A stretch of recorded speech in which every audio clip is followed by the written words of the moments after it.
Kombo nanga Christela Kiakuba,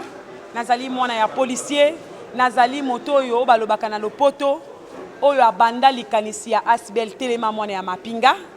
Lelo biso tolandi ba discours ya ba député na biso, lundi babandaki kotuna ba membre ya gouvernement, ba mituna pona ba crédit ya budget ya loi des finances 2022.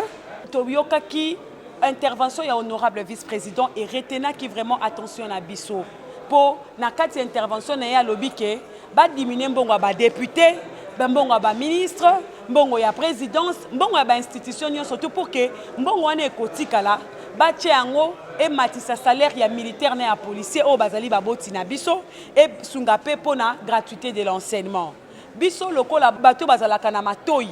bazalaka na miso mais bakangama monoko bakoki koloba te mais biso bana na bango tokoki koloba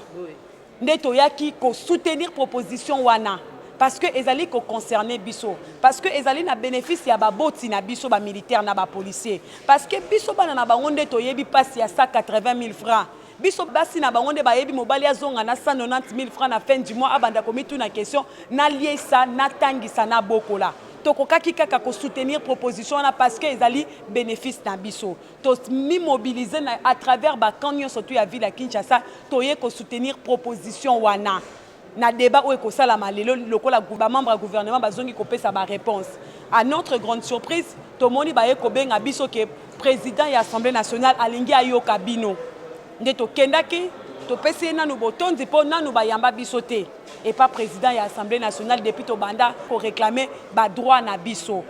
ay bayoki biso totalisi bango pasi na biso totalisi bango pasi nyonso en général au militaire na policier azali komona pasi oyo mwana ya militaire mwana ya policier o azali bénéficiaire direct ya moboti na azali komona po l'état azali ko pesa moboti na o akoki ko pesa te totuni bango question ya pourcentage nini batie na budget 2022 pour na militaire na policier to sengi bango ete ba plaider pour que pourcentage wana e mata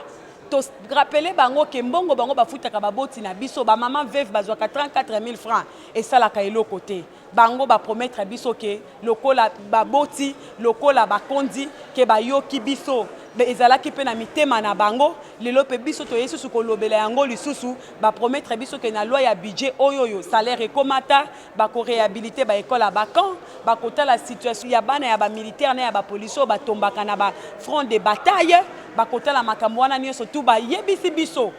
wana ifona loba bo solo ke ba koki peut-être ko sala nyonso tout mais ba kolakisa biso bonne foi que bazana posa ya mbongo wana ya solo.